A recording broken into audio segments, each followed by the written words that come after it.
Good evening, everybody. Appreciate everyone coming out. Sorry we're running a few minutes late from our previous meeting. Kristen, you ready? All right. So I will go ahead and call to order this regular meeting of the Board of Education. It's Monday, September 28th, 2020. It is 6:04 p.m. Let the record show that all board members are present except for Mr. Glenn, who is joining us via phone. If you will, please rise and join me in the Pledge of Allegiance.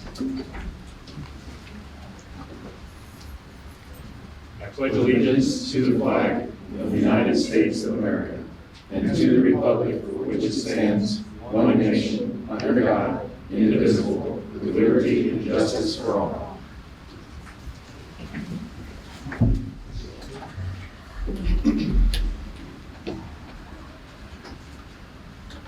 All right, board, before each of you, you have the agenda for this evening. Do I have a motion to approve the agenda? So moved. Second. Ms. Ware, Mr. Ritter, any discussion? Hearing none, all in favor, please indicate by saying aye. Aye. Any opposed? The agenda is approved. First up this evening, we have information proposals and comments from the audience. Pull that up. We had several individuals that wish to address the board this evening. I have a list of the names I have to pull up here.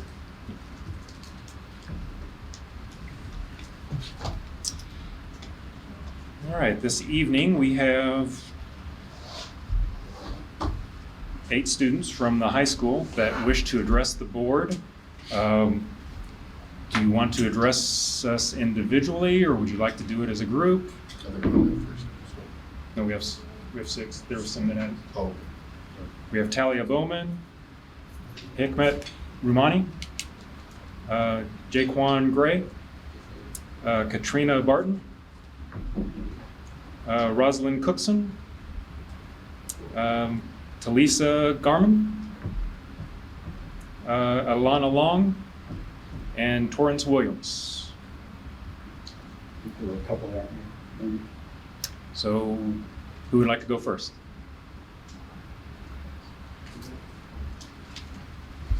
And if you wouldn't mind to give your name, and so that way our secretary can put you in the notes. Okay, my name is Hikmet Romani, and I have a couple pass-outs for you before I begin.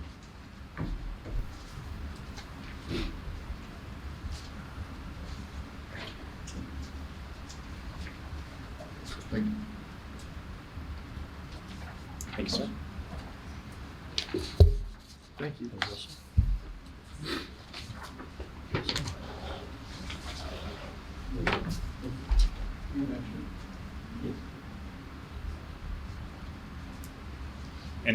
And if you're comfortable with it while you're speaking, you may take the mask off so that. Okay. There you go. Thank you. Good evening. My name is Hikmet Romani, and I'm a sophomore at CHS. First, I would like to thank you for accepting our request to listen to our inquiry. The topic addressed today is going to make some of you uncomfortable. Racial discrimination. I want you to think to yourselves as leaders of our district, do you consider your schools as racist-free? I want you to think of an answer right now, and by the end of my 3 minutes, I want you to have a solution to that answer. On Friday, September 25th, I asked 25 random students if they considered the school as a racist-free school. All students, without hesitation, stated no. You might be thinking, well, it's impossible to have no racism presented in our schools. I say, with this mindset, you're on a fast track to a well-segregated school. An idea I would like to introduce to everyone here is student counselors. We all know that students aren't always comfortable with talking to certain teachers or counselors. That's not their fault. It's some teachers' fault they don't establish a connection with their students. Students trust one another, so if there was an official position for student counselors, not only would racism be wiped from our school, all internal conflicts will be resolved by students coming to the official and talking about their problems or their friends' problems. The school will be a much healthier environment for everyone. The next solution I would like to establish is a student report app. Not the bullying app we have set in place right now, but a certain racism reporting app where students could report any type of racism that has been presented to them. Now, some students do not know the difference between bullying and certain jokes presented towards them.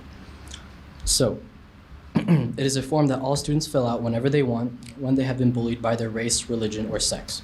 Students don't realize that there's racism in our school. It is being presented to them in jokes and in laughter presented by their fellow classmates.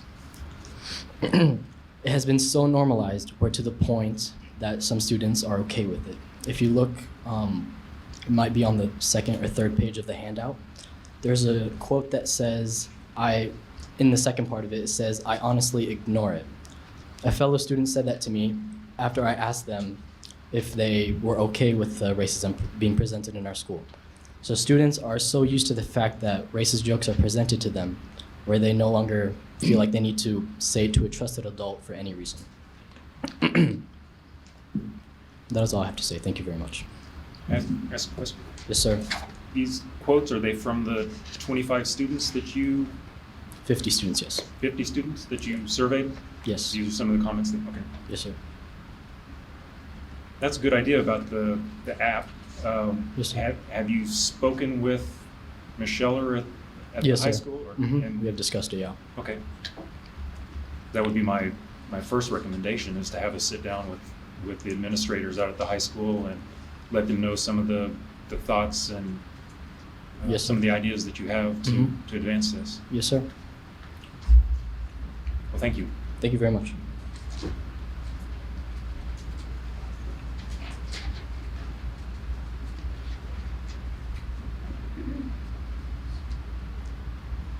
Good evening. Can I move this down?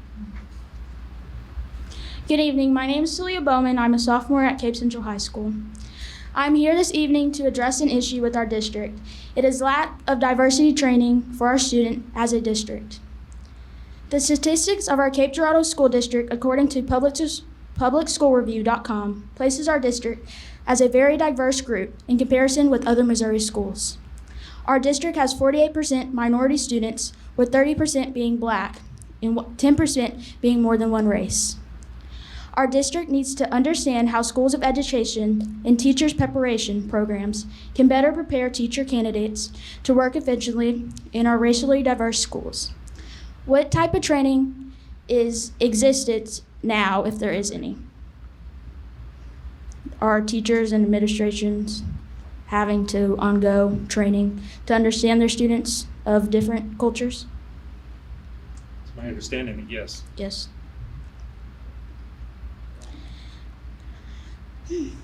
As a minority student in our district, I see the lack of knowledge most staff have towards minority students. Our culture, our history, our backgrounds, our dress, and even our hairstyles have been an issue with our district.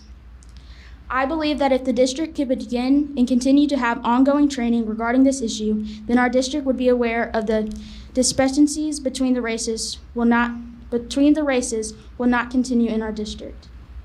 I did some research and found that Missouri has a wonderful program called Carter Center, which is a center for K through 12 Black education history.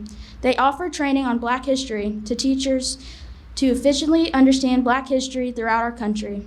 Most teachers lack knowledge to efficiently teach Black history as they have never been taught it. Please consider your diverse students population and offer training to the entire district. Please also consider having our teachers learn history with their diversity training so that Black perspective can also be taught. I will continue to come to you as the Board of Education and Superintendent to see how effectively you will begin this training. Thank you for this time this evening. I've also talked to certain teachers, and I don't think all teachers have taken training, or it's not to a greater extent, because most teachers that I do know lack history of understanding their students with empathy, and they don't understand the culture. So then when they see these things happening, like racial jokes, they don't know how to address it because they can't explain to that student why it's not okay for them to say that. Thank you.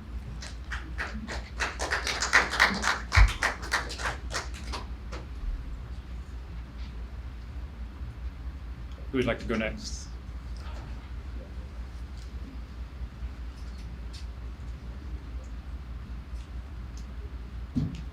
Testing. You can adjust the microphone if you'd like. Hello, you guys. My name is Jaquan Gray. I'm a sophomore at Cape Central High School. we're all aware of the events that happened over this past week. In my opinion, like, if you come to the games, a lot of the games feel segregated, where the whites are in one section and the blacks are in another section. I was trying to figure out a way how we can fix that and bring them all together. Athlete team bonding, a lot of the athletes are like, you know what I'm saying, they're in like different groups, where like some of the kids do things to look cool in front of other athletes. We're just thinking of how they can come together and be together. In Cape Central, there are not a lot of teachers of color. It's mostly all white dominant teachers. And we did the math. I think it was only Ms. Dubois, Ms. Tillman, and Mr. Who? Mr. Yeah, what he said. Yeah, so we came as a black man in America. I'm already like a target outside of school, so this is supposed to be a learning environment, it's supposed to be safe for us. Well, it's already safe. Well, we get a lot of comments, bad comments about us, and it's crazy that I can be a threat to an armed police officer by pulling a pack of Skittles out of my pocket. I think that's very crazy, and yeah, thank you for your time.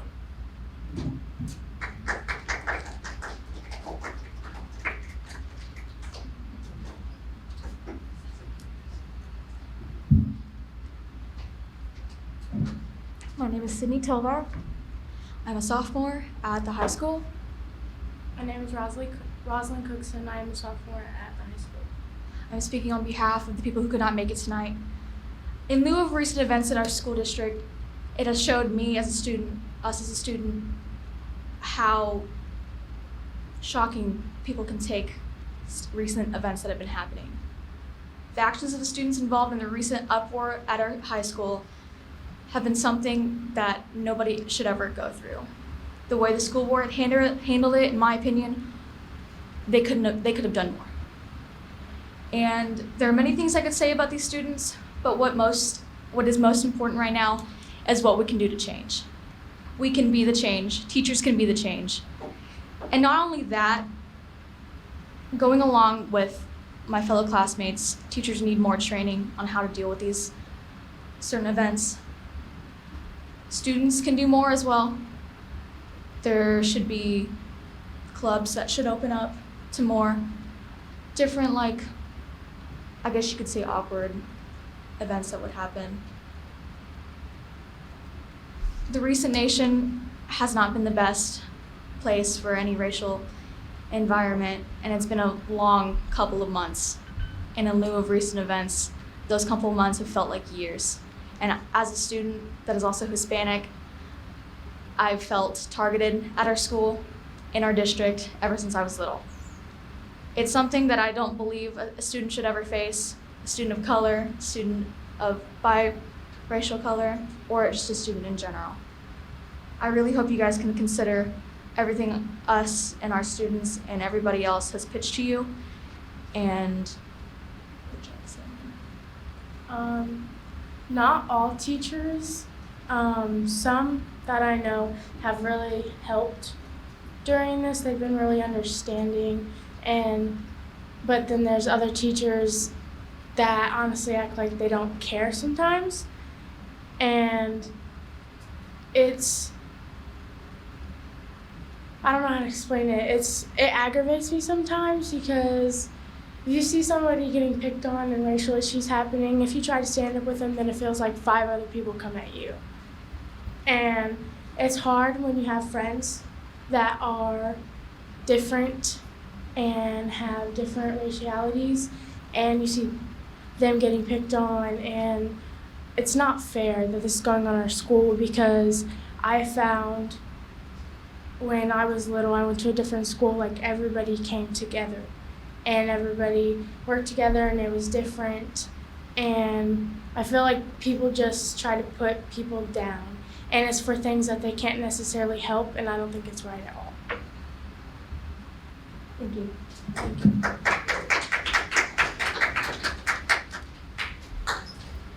Were there any other students that wish to address the board at this time?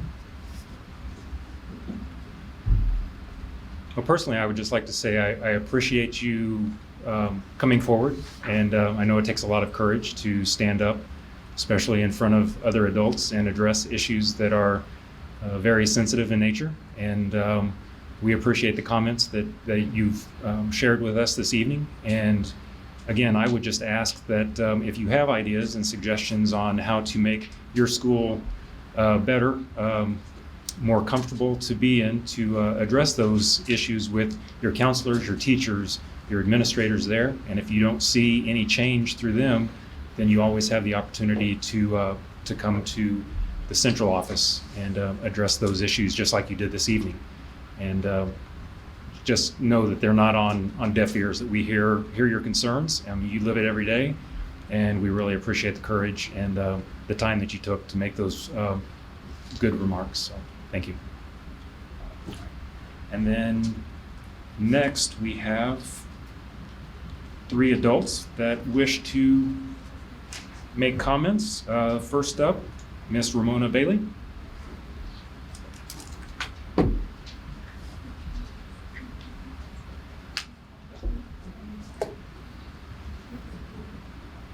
Good evening. Good evening. Let me put this up. And feel free to adjust the microphone so it's comfortable for you.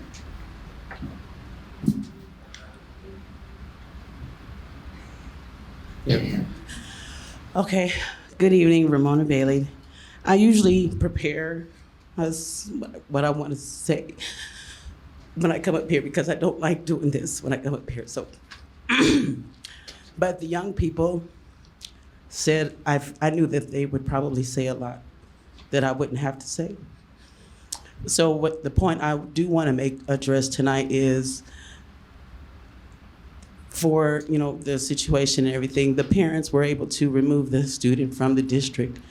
And there's so many parents that if they had the resources, they would take their children out of your district because of the things that you have heard from young people tonight.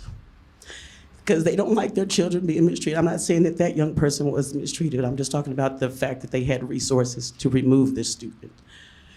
But of all these things these kids are saying, if their parents had the resources to take them out of this Cape Girardeau public schools system, they would.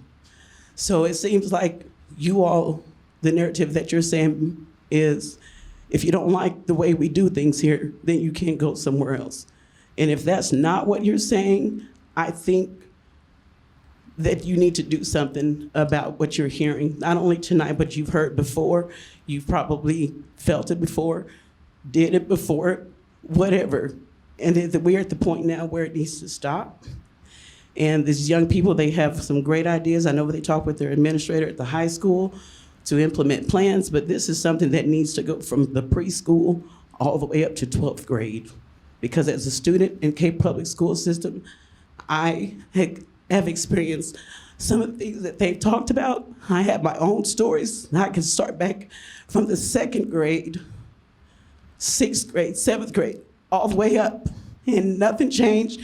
When I went to my mom and told her about things, it was kind of like, let's just smooth it over. That's the way things are. And, she grew up in the 60s, so that's the mentality that she had. But I was determined that if I was still here and I had children, I would make sure I was here at every meeting or do whatever I had to do so they did not have to go through things that I went through just because they're Black. So I know you guys heard things and say, that's good, talk to your administrator, talk to your teacher, talk to your counselor. They can't do that. That's not an option. So that's why they're here tonight, crying with their hearts on their sleeves, on shoulder, wherever, saying, help us. And if you're not going to do it, we don't have the resources to just get out of the district. We have no choice but to stay here. So if you guys are saying every student, every day, these students matter. And this is just a pinch of the students. They say they talk to 50. So y'all know how many kids are in your district. If you start from preschool all the way up to the high school, I'm sure you could come up with a story from every grade. So something needs to be administered across the entire district that says we will not tolerate racism in our schools. And I will not rest until it is done.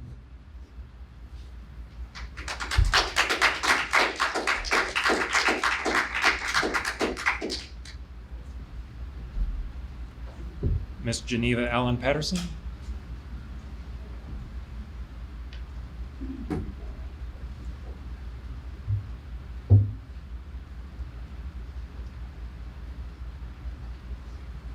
Good evening. Good evening. My name is Geneva Allen Patterson. I sort of feel like these young people, that they feel that they don't have a voice, and not so much that they don't have a voice, but their voice is not being heard.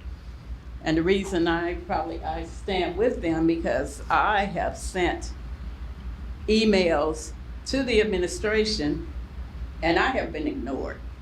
So I figure if I'm an adult and I'm being ignored, then that makes me feel like either I'm ignored because I'm African American or whatever, that my voice does not count.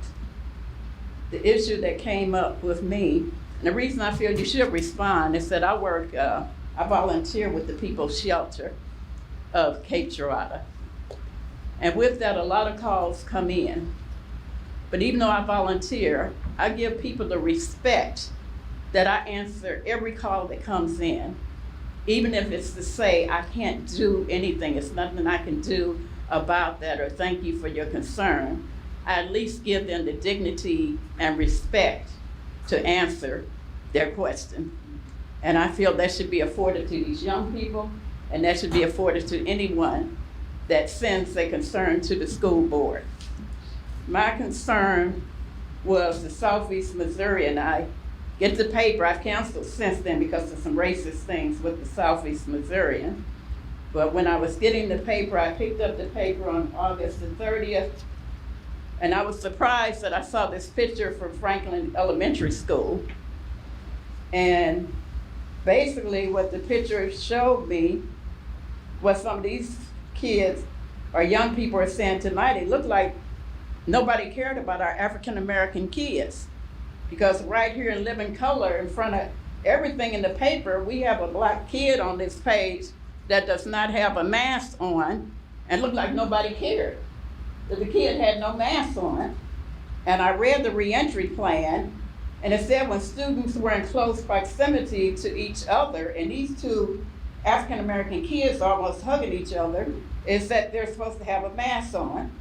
So I wonder why, my statement was that if this was my great-grandchild or something, I would immediately pull them out of the Cape Public Schools. And that's probably why a large percentage of African American parents do not have their children attending in the actual schools because of this. So it just looked like a total disregard, because it looked like a white teacher standing next to a black kid, but not really caring about this black kid. So that was my concern. Hopefully all of this has been addressed. It also said that teachers would teach them the proper way to wear a mask, and one child here has the mask below her nose. But anyway, those are my concerns, and my concern is that when somebody sends a concern to you, even if you have to get volunteers like myself, have the courtesy to give a response. Thank you.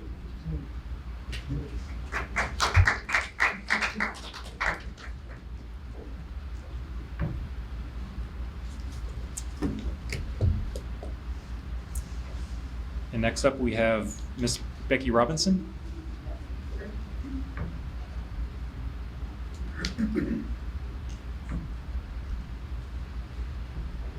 After talking about the mask.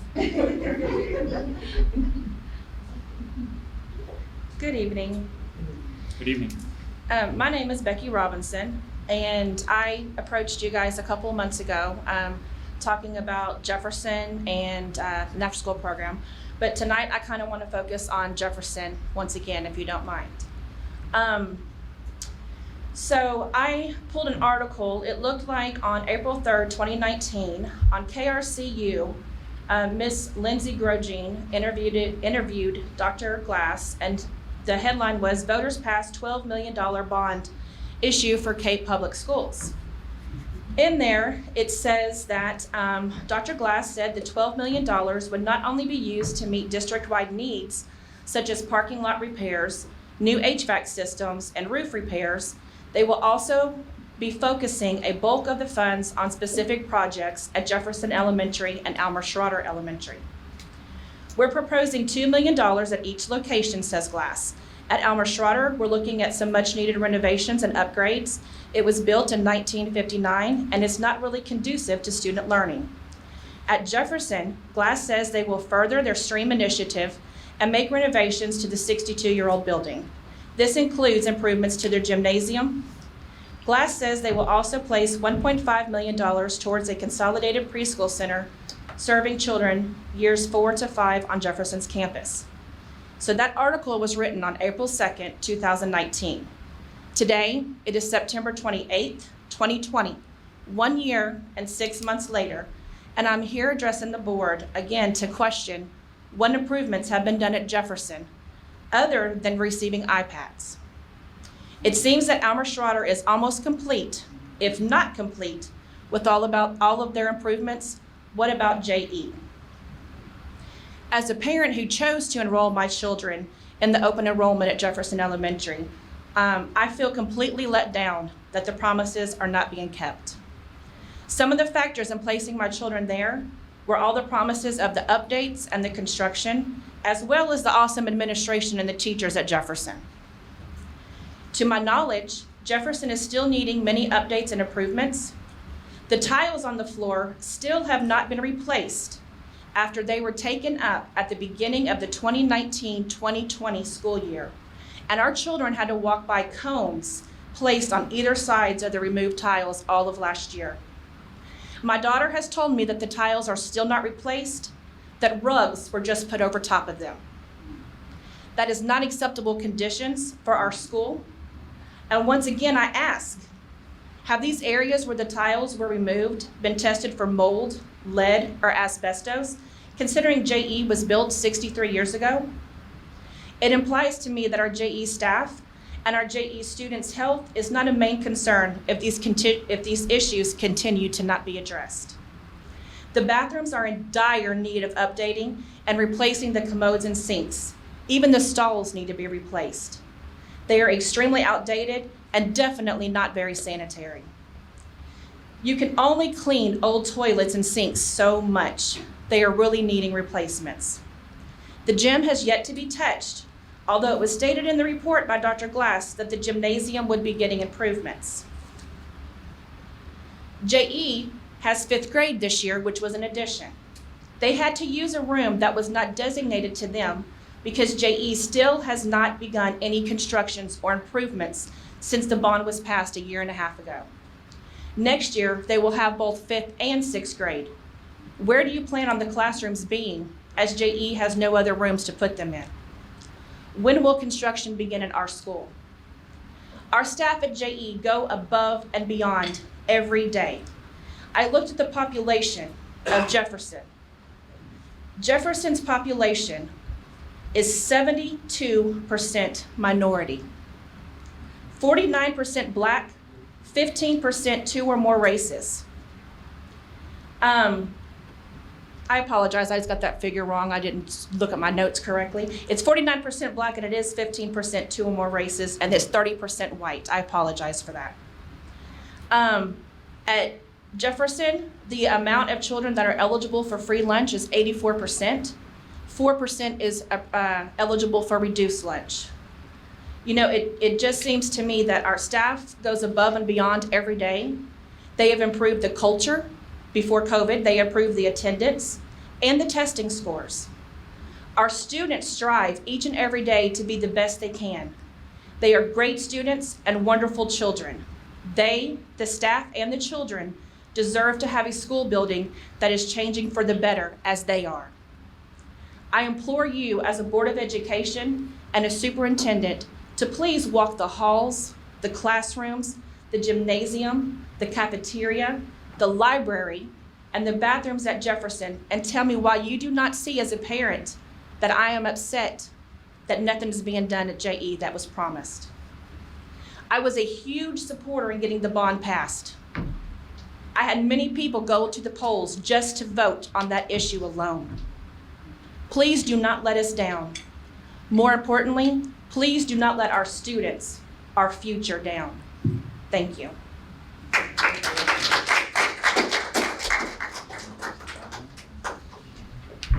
Well, I hope you're sticking around for the rest of the meeting, because I assure you I will not let the students down, and we're fixing to address Jefferson and all the good improvements that we're fixing to do. So you will be enlightened. And I believe that was all of the requests that were made at this time. So again, I appreciate the comments. The administrators and the board will definitely take your sentiments to heart. And if for some reason you are sending emails out and they aren't being answered, by all means, please come to the board and let us know, because we want to make sure that people's voices are heard and that you do get a response in an adequate period of time, because everyone definitely deserves respect, and a lack of an answer is not showing respect to an issue. And if people feel strongly enough to come before the board to address some of those issues, they definitely need an answer to their concerns. So thank you. Next, we will move to informational reports.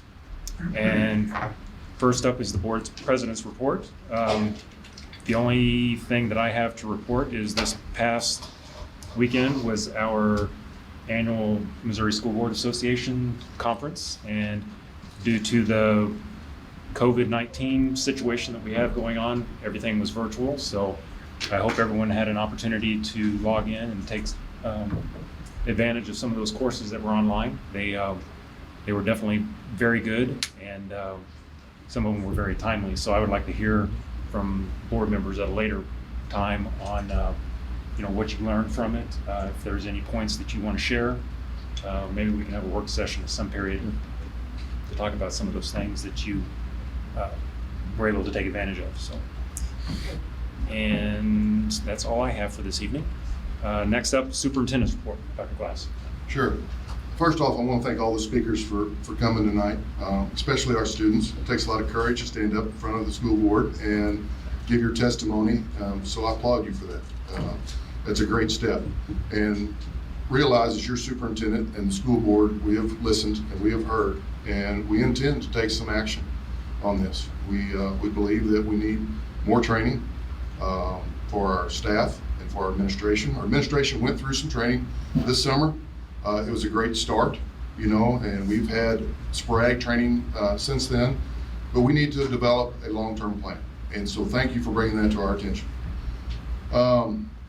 We've got a lot of great things going for our district, and I don't want things like this to overshadow that, because you guys, I relish and cherish the fact that we are so diversified and that we are a team and we are a family, and I am committed to make sure that that is carried through.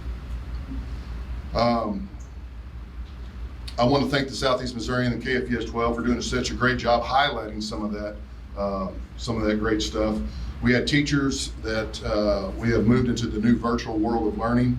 They've done a fantastic job, and both media outlets did a fantastic job presenting those stories. Ms. Viesman and her Friday scavenger hunts a couple weeks ago was a highlight. Both of these stories are examples of how our teachers are thinking outside the box to create engaging learning experiences for our students.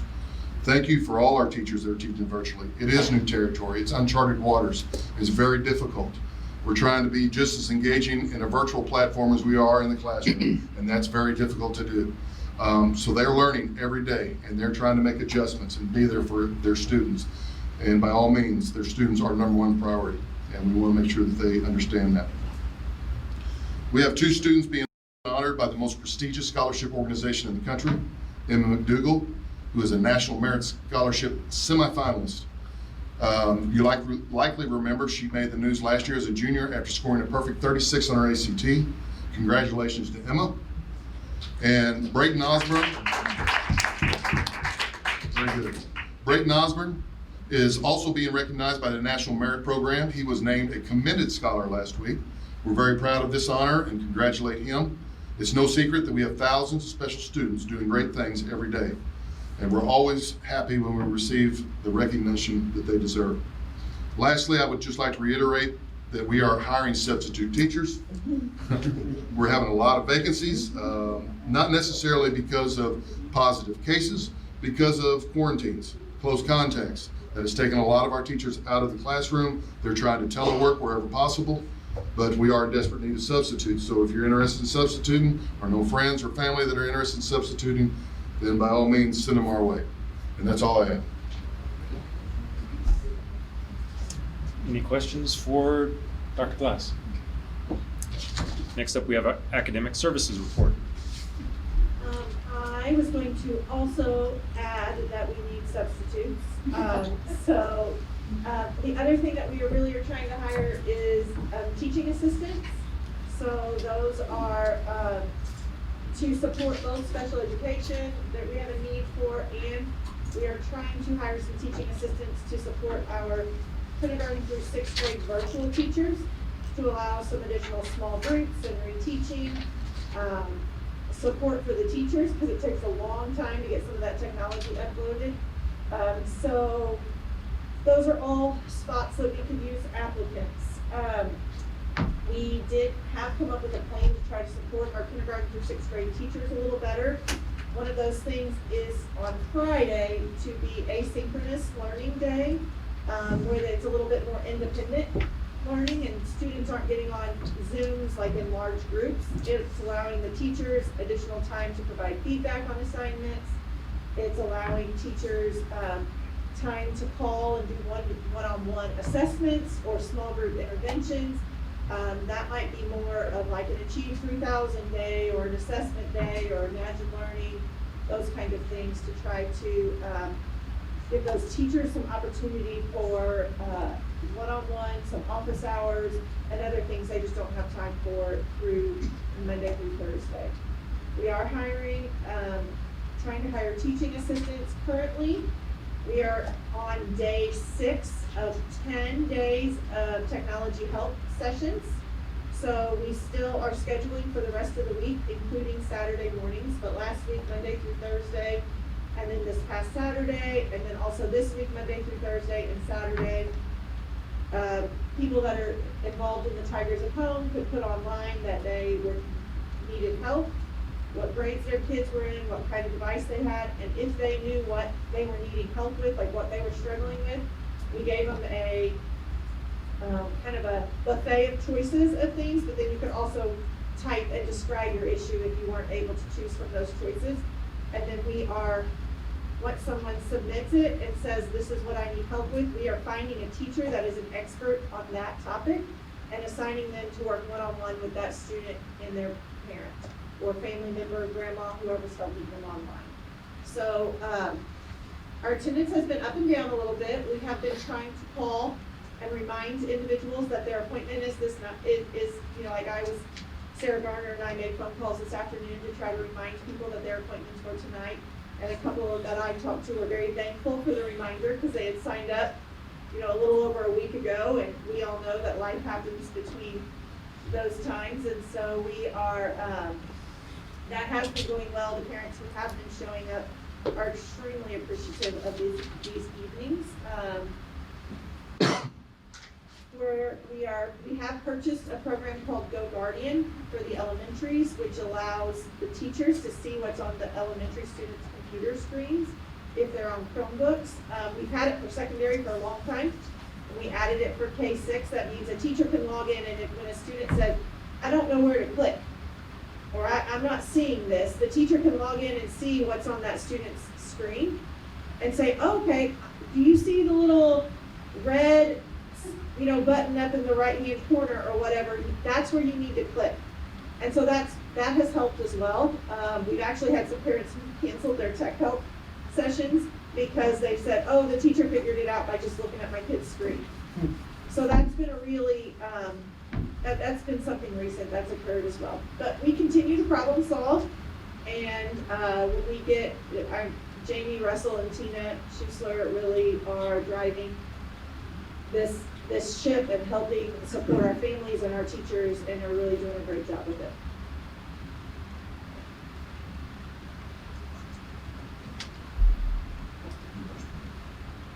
Does anyone have any questions for Ms. Turner?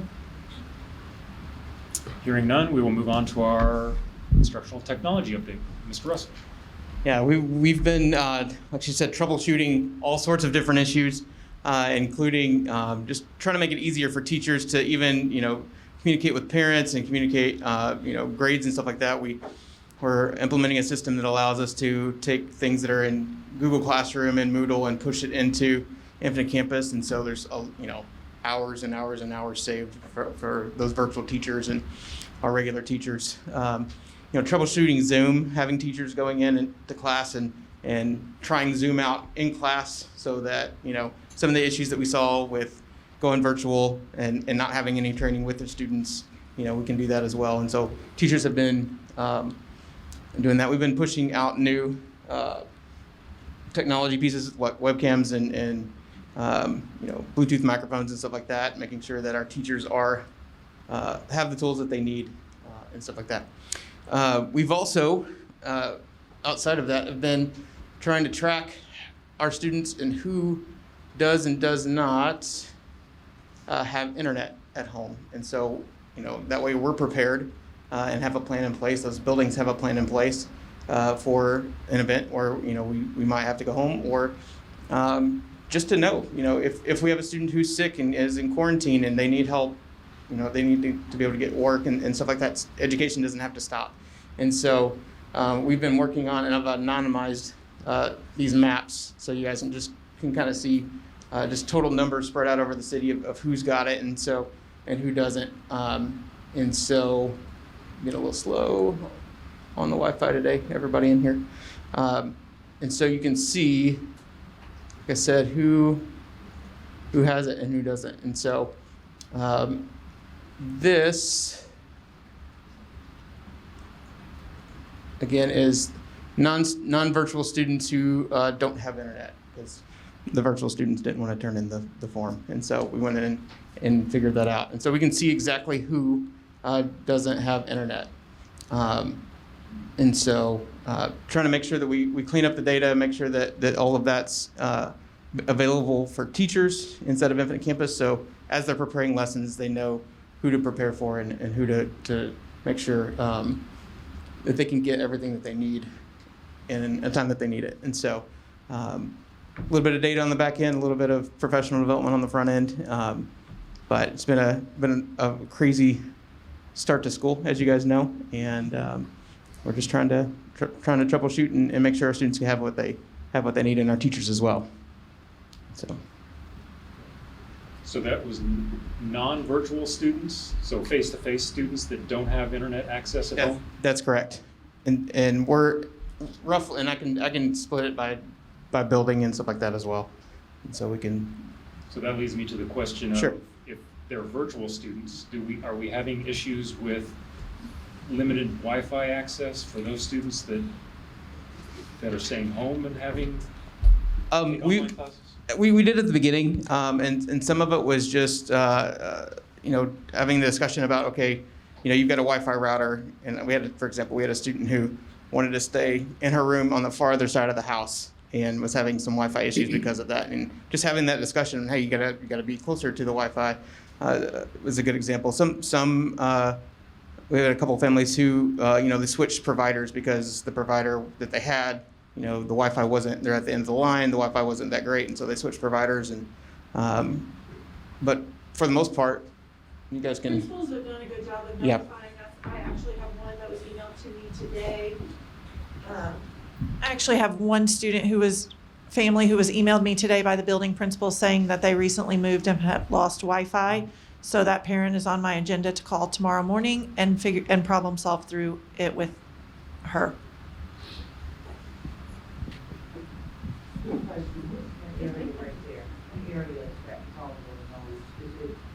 That is EMS. EMS there. Hospital right here. Southeast St. Francis. One of the other data sets that we are collecting as well, and Jamie's working on this, and I don't think he has it up here, is that we're looking across the district who has free Wi-Fi, so that kids can go to a free Wi-Fi hotspot around the district. And so Jamie and Patrick in the tech department is also working on that map, and we're going to post that on the district's website so that parents can access that easily and be able to go directly where there's a free Wi-Fi access point. Every building in the district has free Wi-Fi access, but there's other places as well. I don't know, Jamie, you want to talk more about that? Yeah, sure. We're waiting to hear back from a couple of locations that I've got to get back in contact with. But you know, our intent, if a family doesn't have internet at home, is still to be able to provide either via paper, or if we've got things on a USB drive that we can still share, especially when it comes to instruction in the classroom. We want it to be on parity with what the students who are virtual are getting as much as we can. And so having those plans in place and having those students identified, and then having conversations with those families about how to get that content and that instruction is really what kind of the focus of that. So whether or not the family chooses to come and use the Wi-Fi at those places, or if we can provide another alternative method, then we can try to make sure that happens.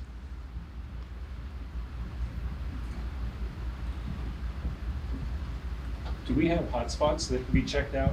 If, for instance, the family that moved from one location to the other, is there a hotspot they can check out to use in between service connections? We currently have some hotspots. They're called Khajiits. I don't think that they work very well. I know Jamie was taking Khajiit around the community and actually testing to see the signal strength, and I didn't know what the outcome was on that. Yeah, there are certain areas that no matter what service you have, whether you've got AT&T or T-Mobile or Verizon, certain areas of town that it's still just not, the technology's not there, not available to us at this time to be able to make sure that happens wirelessly. And so being able to identify those families as well is the next step. Yes, we have these Wi-Fi devices that they can check out, but is it going to work for them? If they don't have service in that area. That's right. Obviously. That's right. Yeah. Kind of the east side of town, Red Star area, closer to the river, is very difficult, believe it or not. It's one of the worst parts in town to be able to have any kind of 4G cellular Wi-Fi. And there's a couple of other dead spots in town, but again, just being able to find those, and they don't like, the companies don't necessarily blast that on their maps that tell you that they don't have coverage there. So we got to find those. Does anyone else have any questions? No? Thank you, sir. Next up, we have our CTA report. Do we have a representative from CTA? Yes, we do. Good evening. I just have a couple things. Do I really have to? First, I want to introduce myself because I'm usually not the one here, but you'll be seeing me. My name is Helen Schmidt, and I've taken over the presidency of CTA for the school year. Rhonda Young decided to step down for the year. The second thing I want to do is celebrate and let you know that 2 of our CTA members were voted on the regional CMO CTA board, and they'll be serving, and that is Amber Beard, who is our CTA secretary, and Tyler Lappy, who's also a member.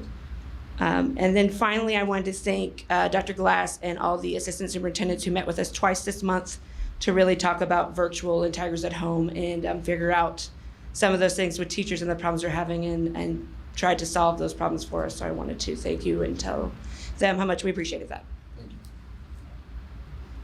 Thank you, and thank you for stepping up and taking that position over. Next up, we have our treasurer and finance report. Let's do that. You need a microphone?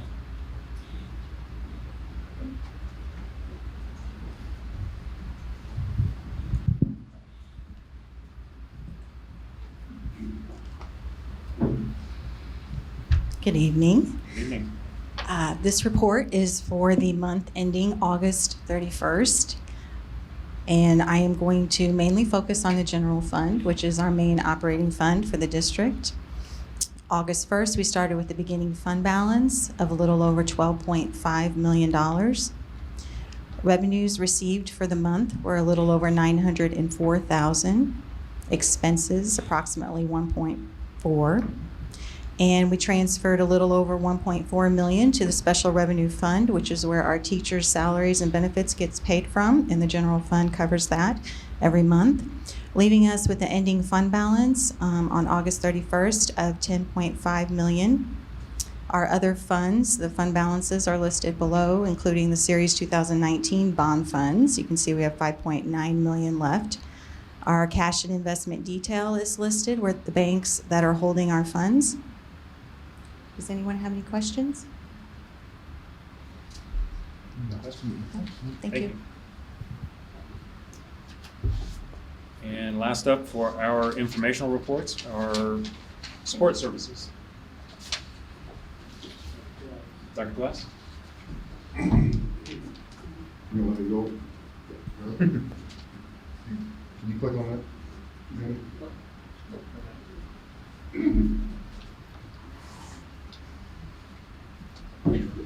So I was prepared to update the board tonight on Jefferson Elementary campus. You're right, it has been some time. There's been several different complications with Jefferson Elementary campus. And I appreciate you going out there and campaigning for the bond issue, because it was a much needed bond issue. And I think that's one that's going to have a tremendous impact on Jefferson Elementary and that community down there. And I continue to advocate for it and its expansion and different services, and we'll continue to do that. And so everything you were reading out of that article there, I am committed to providing, and probably more than that, if I can get the board's endorsement on it. But what you see here is a footprint of Jefferson Elementary School. The purple section would be the existing footprint that we have recommended that we remodel, and that would be the kitchen area. The mustard colored would all be new addition, and so that's a pretty significant footprint there. But what you see out front would be 4 classrooms, and they would be preschool, connected to a commons area that would serve the preschool, connected to a brand new gymnasium, which would be about the size of a middle school gymnasium with bleacher capacity, of course, basketball goals and other recreational lines and things of that nature. Again, when we started this whole adventure and this initiative, we wanted to make this a community center, and that we wanted a YMCA, so to speak. We're not able to get the YMCA brand, but we wanted to model a center where everybody felt comfortable coming in. It was very inviting. It had a lot of amenities for the public and also the students. It would serve both and be our stream school. So we have great aspirations for that school district, and we haven't wavered from that. It took a little time to get to the aquatic center and what that was going to look like. Of course, we had to work with the city on that because they are a partner. We are about $4 million of the $10 million dollar amount that is contributed to the aquatic center. As you know, the committee met. We met for several different weeks, and we came up with the 2-pool concept, which would serve Jefferson Elementary and also serve the aquatic center for the competitive swimmers, which needed and wanted this 50-meter pool for different events, for long course events, and we thought we were able to meet everybody's needs. And we had to compromise a little bit on that, but we felt really, really good about this. So what we're trying to mirror down at the Jefferson campus is an aquatic center that would closely resemble SEMO, the recreational pool that they have over there. A place where kids can come in and they can enjoy some water amenities, possibly a slide and some of the other things that go with it, maybe a little whirlpool and 3 lap lanes, okay, for the citizens of the community there.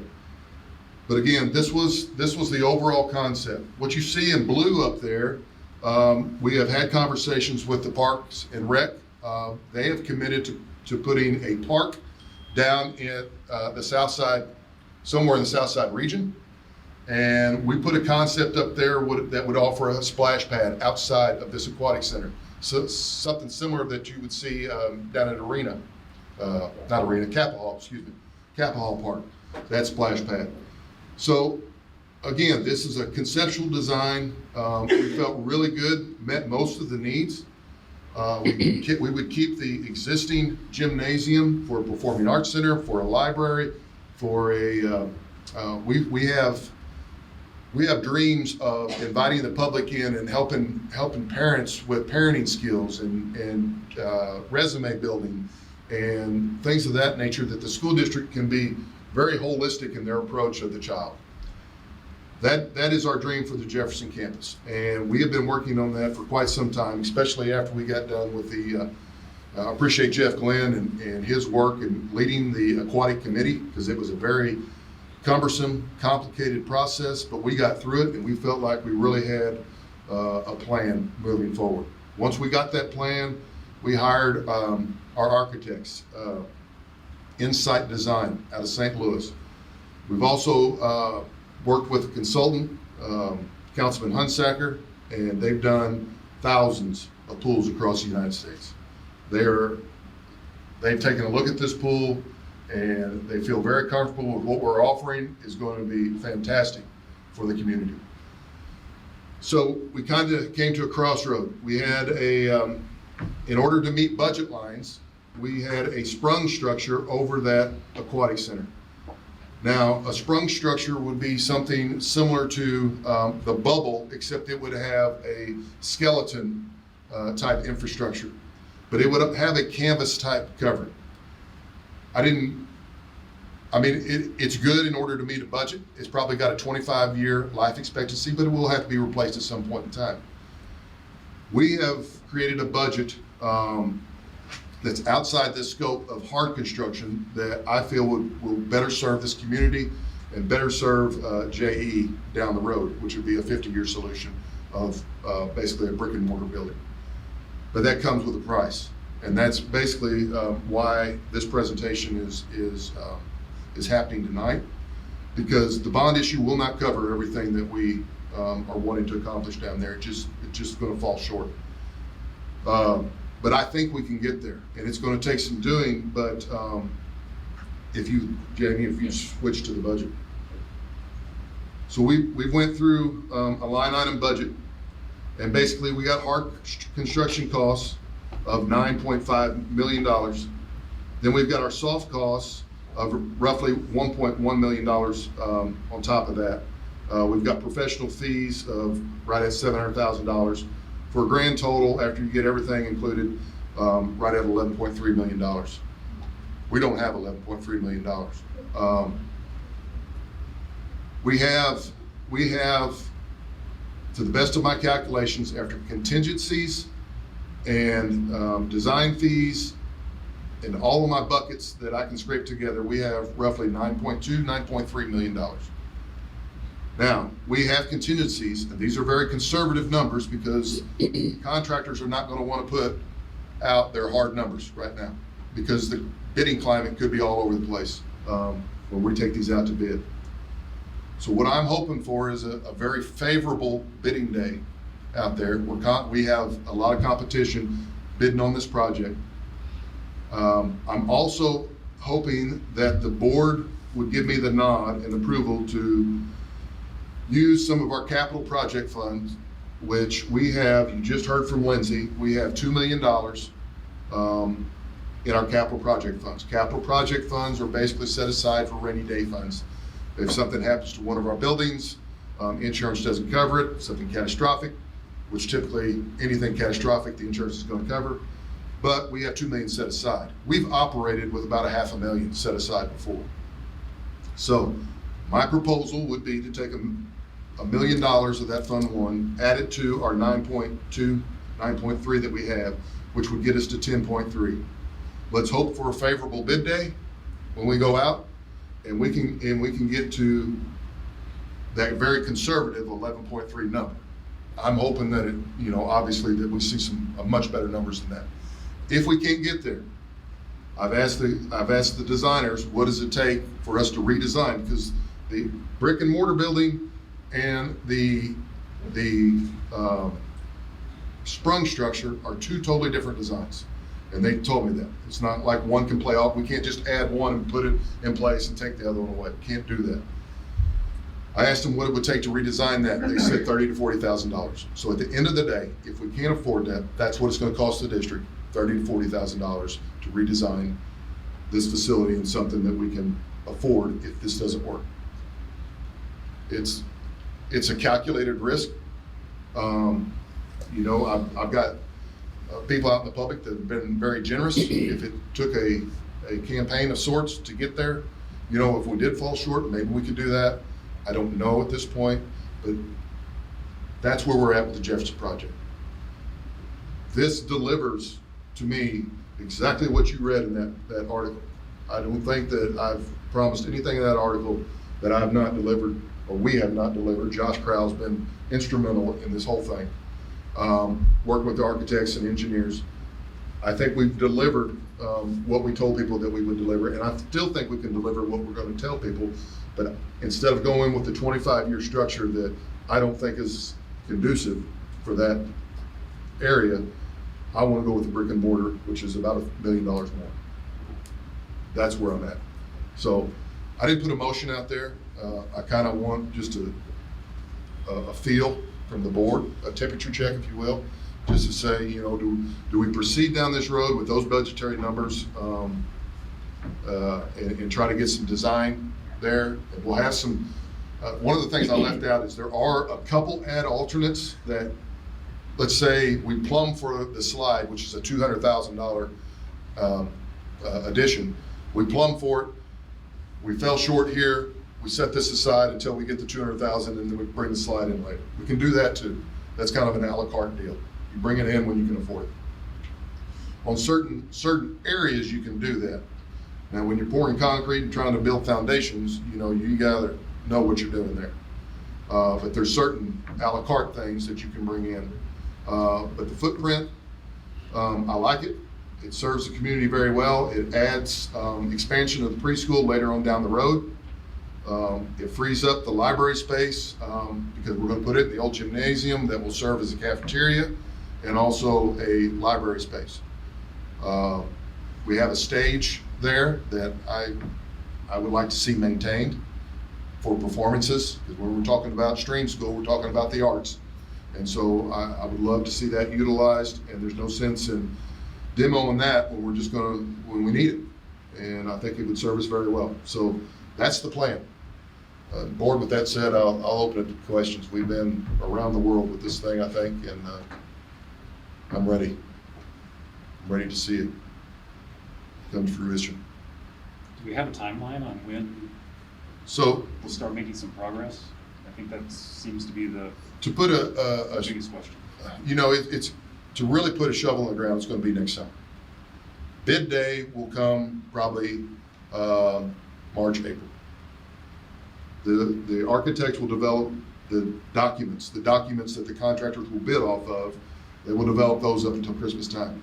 We'll get final approval. We'll go through that process. We'll meet with the users. We'll go to JE, say, does this look good? Does this not look good? But we're really get down to crunch time and really get down to the details of what that looks like, and including the pool and meeting with the city and making sure it meets their needs as well. So that's kind of where we're at. So that's on new construction, but what about renovation of the existing? You can't break it apart. It's all tied together. It's really, when it goes to bid date, contractors are going to bid on this big project. They're not going to bid on the $1 million and the $2 million. We're not going to see the savings as we are going to see with the bigger project. Good question. So if they break ground next summer, obviously there's going to be construction going on throughout the school year, but will they be able to complete enough of the existing renovation to allow for students back in? Because next year we're moving up to 6th grade, correct? It is on the timeline to move to 6th grade, yes. absolutely. We have 5th grade there now. We will move them to 6th grade. We will make arrangements, just like we did with Alma Schroeder, working around the library space. And if we can get in early, we will. You know, it's always a juggling act trying to get in construction while kids are there. It just is. It's just one of those things you have to deal and work around.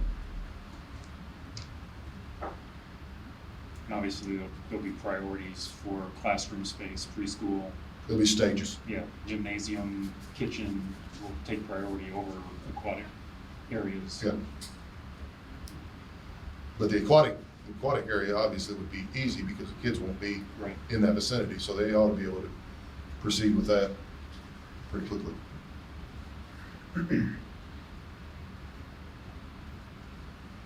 Anyone have any questions? Comments on? Mr. President? I was wondering if you were going to chime in, Jeff. Well, thank you, Dr. Glass.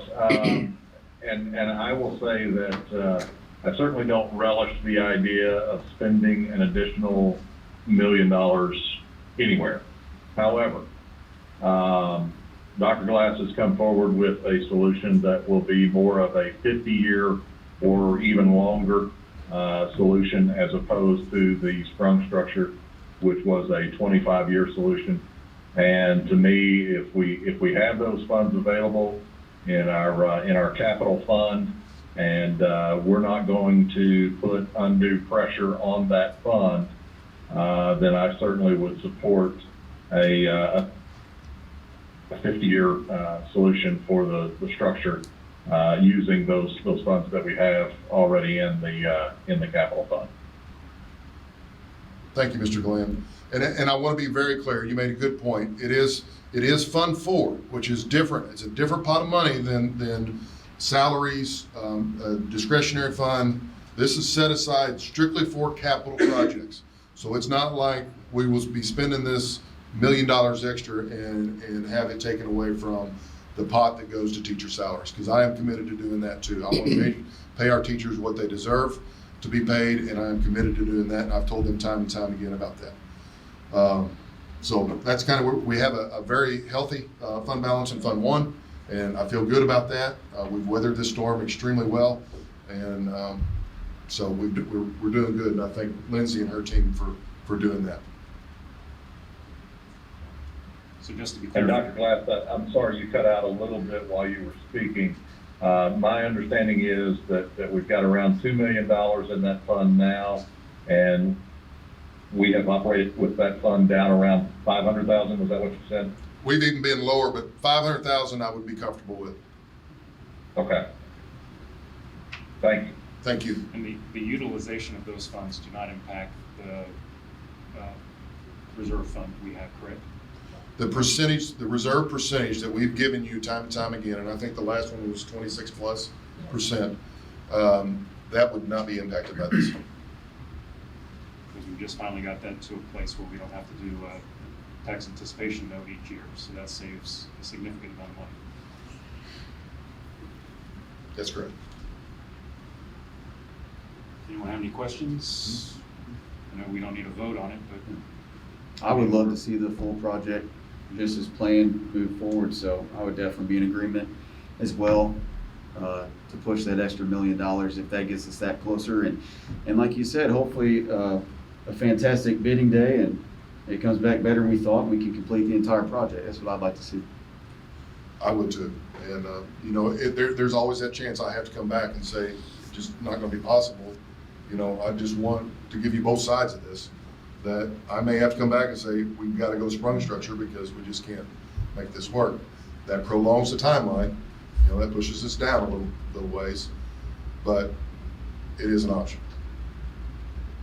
and just so everyone that's listening or keeping track of that's the only structure or the only part of the plan that changes. If the bidding comes back non-favorable, it doesn't. Hopefully, you know, but if the bidding, if things go haywire come next spring, you know, we get 3 or 4 more hurricanes or something like that, and construction materials are through the roof, and you really can't tell. And so just like housing construction now, that's slowing down, right, Mr. Ritter, because You know, the building materials have spiked because of the hurricanes and things.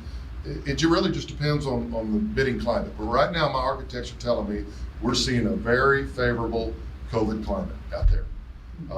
Contractors are hungry for the commercial work. Now, the housing market has slowed down a little bit because of the hurricanes. We don't build stuff out of, thank goodness, lumber. We build stuff out of concrete and steel. All right, so that's a little different. But you know, that's what I'm hearing out there. I've got to take the advice of the professionals because that's how we make decisions. And they're one of their last projects. They had that was a $10 million. They saw $1 million underneath that, so they were $1 million to the good. But as far as the overall scope of the plan, is renovations and the additions of preschools and things of that nature, those would definitely move forward. It's just they're going to move. It's all going to move forward. Just the aquatic piece of it that could change if. And that gymnasium may shrink if we can't get there. It just depends on how far out of balance we are, and that's just the truth of the matter. Any other comments? I support the choice also, and not only, just like I think Ms. Robinson, I'm pretty sure that there are many other people in our community that feels the same way that she does, and she has the courage to come forth. Thank you for that. So I'm in agreement. Let's just move forward, and we have to go through it. Thank you. All right. That's all I got. Okay. All right, so next up we have our non-action items, and this includes the first reading of updated board policies. Those were all sent out previously. But as the first reading, I will go through brief descriptions. So the first one is ACA, which is sexual harassment under Title IX. And this policy has been created in response to new regulations issued by the U.S. Department of Education interpreting Title IX of the Education Amendments of 1972. We have BBFA, which is Board Member Conflict of Interest and Financial Disclosure, and GBCA, Staff Conflict of Interest. So previously, the MSBA had recommended a monetary limit of $100 on gifts that board members and staff could accept. In this new version, there is no recommended limit, and the board will need to take action to set any limit if they desire. The board may do so by motion, resolution, or policy amendment. And that's probably something that we need to discuss, and we'll do so at the end of the first reading. DC, which is taxing and borrowing authority and limitations. This policy was modified for clarity and additional brevity, and a section on financing measures other than bond issues was added. There is now only one version of this policy, where previously there were two. DFI, which is setting tuition for district programs. House Bill 604 from 2019 requires a school district to have a policy on setting tuition. MSBA is recommending that the board set tuition rates annually in the form of a motion, but not include the amount in the policy. MSBA has also added details about setting tuition that are formally included in policy JECA. DJF on purchasing. This policy was modified for consistency with the procedure. MSBA does not recommend allowing unbudgeted purchases without board approval unless it is an emergency. Policy GBAD on teleworking. This is a new policy and procedure which were created in response to an increase in employees working from home. The pandemic did not allow for much planning in the area of telework, but districts planning re-entry should establish rules and procedures for employees working off-site. These documents are not required by law. Policy GBCBA, employee walkouts, strikes, and other disruptions. Formerly coded as HPA, this policy was modified based on a court decision that said a provision of Missouri law that prohibited picketing of any kind by public employees was unconstitutional.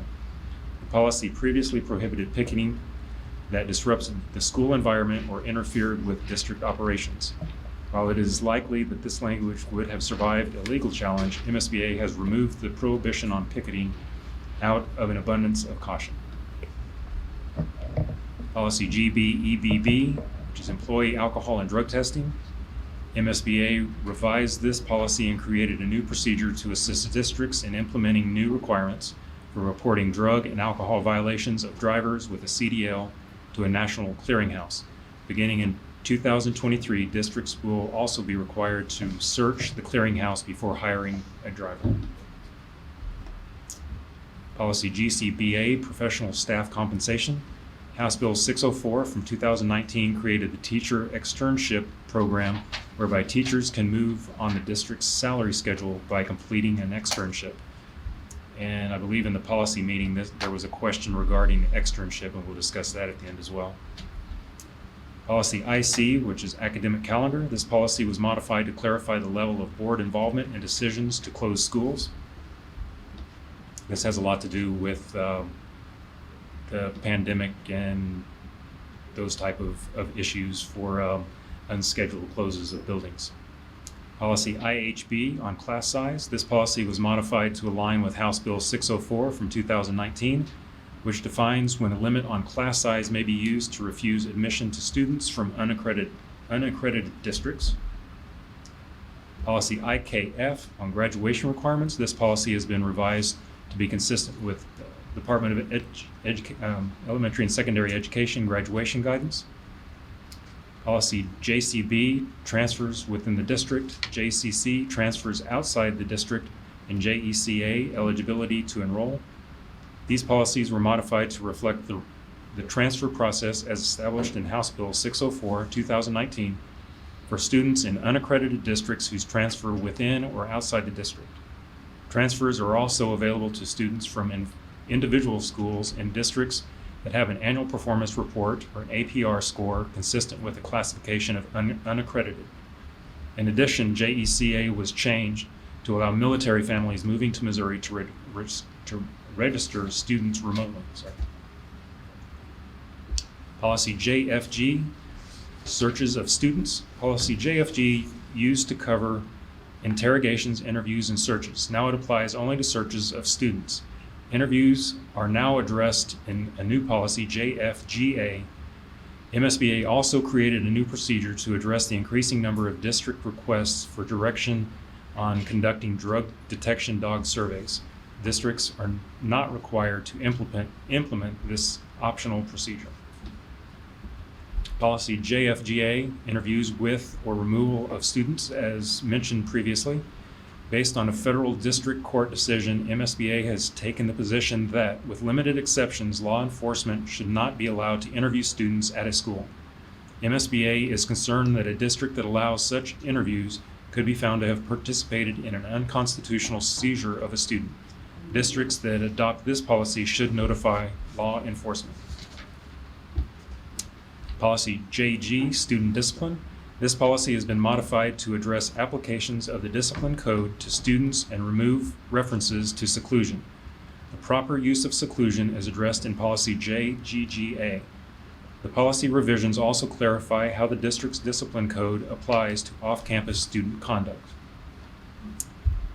And JHCB, immunization of students. This policy was modified to include a requirement in state law that districts that provide information about immunizations, infectious diseases, medications, or other health issues to parents, guardians of K through 12 students must also provide information about influenza and influenza vaccines. The policy was also revised to comply with legal requirements for immunization exemptions.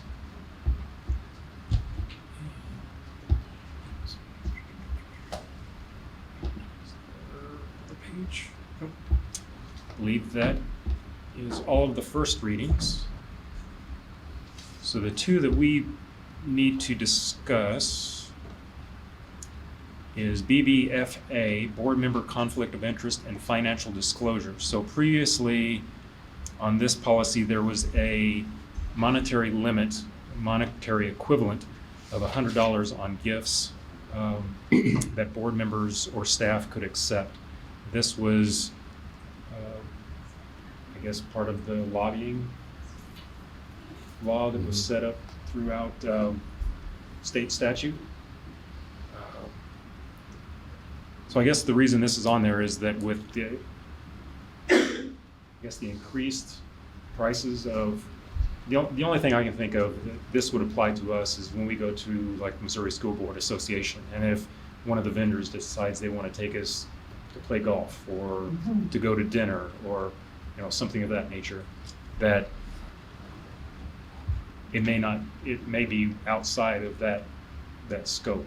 So MSBA has recommended not to set a limit, but I don't think that is right, because then that just means, it could be exorbitant. And I think the design of the statute and the policy is to limit the amount of pressure that they could put on a voting body. And obviously we're a voting body, so. Yeah. So I'll open it up to discussion if anyone has any thoughts. Do you have a recommendation on what the limit should be? Well, it has been $100.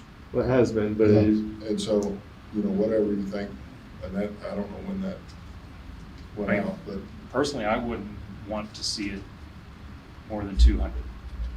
I think anything over that would be exorbitant and not appropriate. Mm-hmm. That's just my personal opinion. So. And this is within a year. This isn't at a time. This is the amount that a board member within a period of a year could accept from any vendor. And we're not talking people handing you cash. We're talking about non-cash equivalent type things. So. Sounds feasible, man. Yep. Yep. I agree, 200. So we need to have a motion to change that? No, I'll. Just a recommendation? Yeah, just a recommendation. I'll have the policy editor change that, and then it'll come as an updated policy for second reading. And then the other policy that there was a question on, Ms. Turner, I don't know if you're able to answer the question about the externship. I know that was a question in the policy committee meeting. Yeah.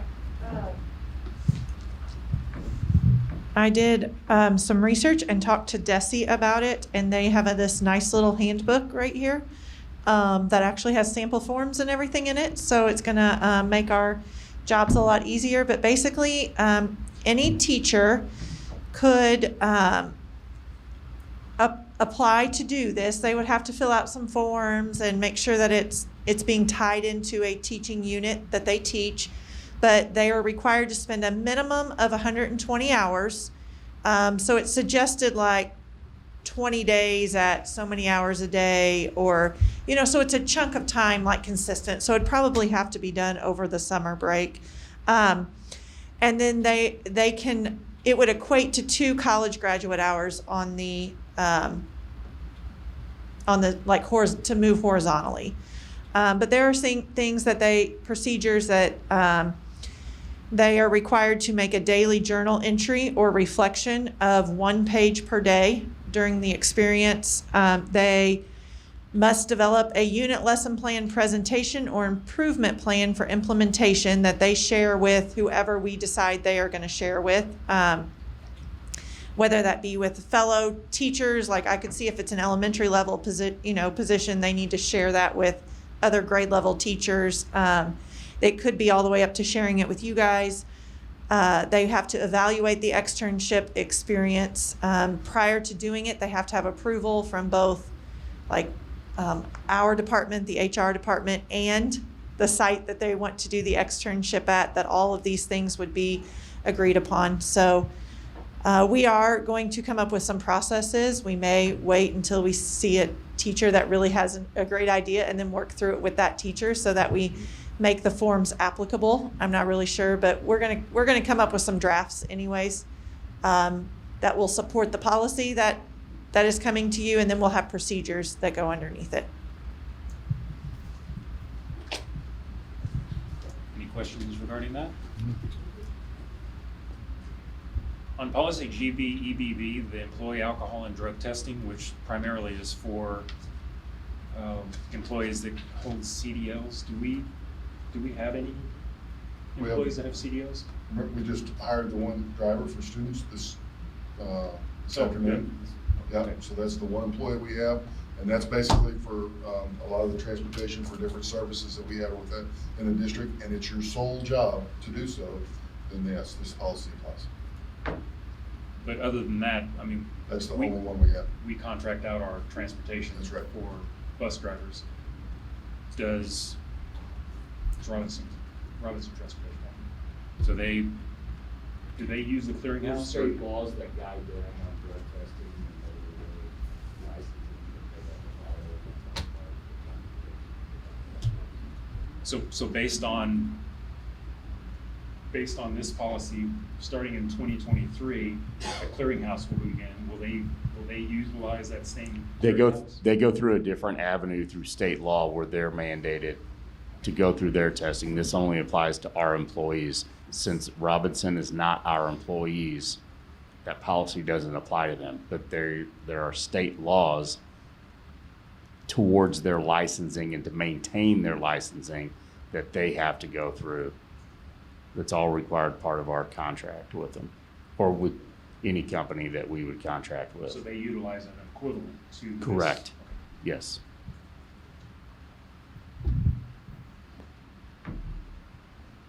Anyone else have any questions regarding? And if anybody wants to be a bus driver, we're looking for those too.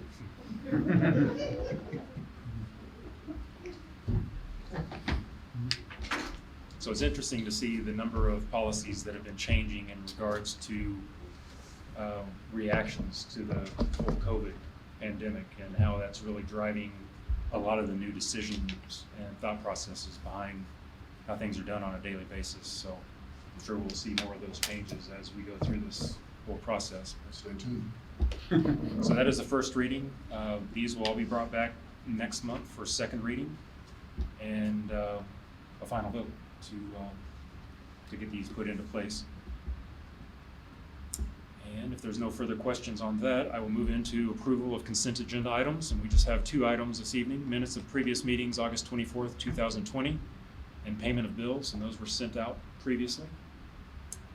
If I could get a motion to approve the consent agenda items. So moved. Second. Ms. Ware, Mr. Ritter. Any discussion, questions, comments? Hearing none, all in favor, please indicate by saying aye. Aye. Any opposed? Those items are approved. This evening, we don't have any business items on there, so I will move into information or proposals from any board members. Anyone have anything for the good of the board?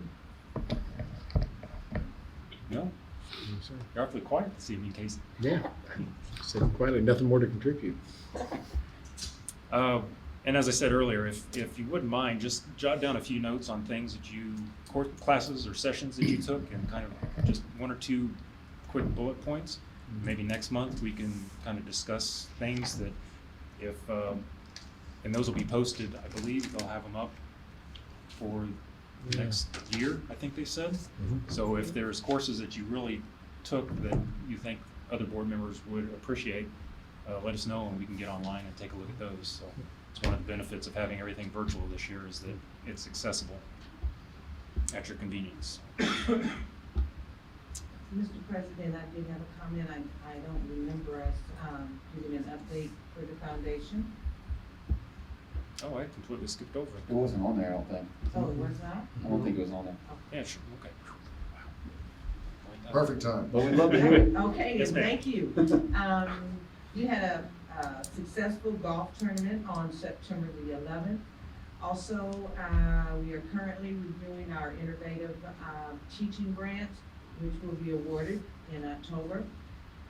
And this big thing that we always work on, everything is always big that we work on, but this right here is one of the biggest. It is our penguin party, which will be Saturday, February the 13th. We are in the process of working on that. Okay. That's it. Thank you for that. So I guess since we left out the foundation report, we also left out the legislative and delegate report. Anything for that? That's why I hadn't heard from you. Yeah, you didn't call on me yet, so I was being Sorry. quiet. No, there is an election coming up, so make sure you do your research, get ready to vote in that. Did share from the MSBA conference, just some of the MSBA critical bills to keep our eyes on, to make sure we pay attention. So if you get a chance to review that, it's nothing too confidential or anything. It's just public record. So we can talk more about that next month, but did send that out to everybody. So if you can take a look at those. There's some pretty interesting ones that need some further research to make sure that we're paying attention to for our legislators so we can give them our opinions. So.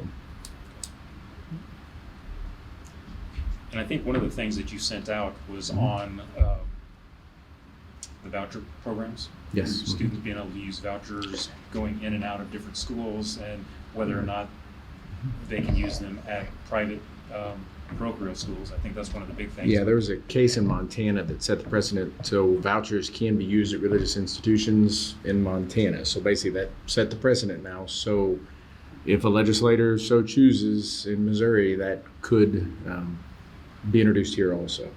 Also, along with that, open enrollment's the other big thing that is getting talked about a lot. So those could have lots of implications on just a lot of stuff here. So just want to keep our eyes open. So that's what I was going to mention was that they already have the open enrollment. So if you are attending a school that is unaccredited, you can remove your students and put them in another district that is close by. Fortunately for us, I don't believe we have any. Missouri doesn't have any unaccredited schools, so that's good for the students and the schools, but it limits the amount of moving around that can be done. So, anyone else have anything for the good of the board? Hearing none, I will entertain a motion to adjourn. Second. Ms. Ware, Mr. Ritter, any discussion? Hearing none, all in favor, please indicate by saying aye. Aye. Any opposed? We are adjourned.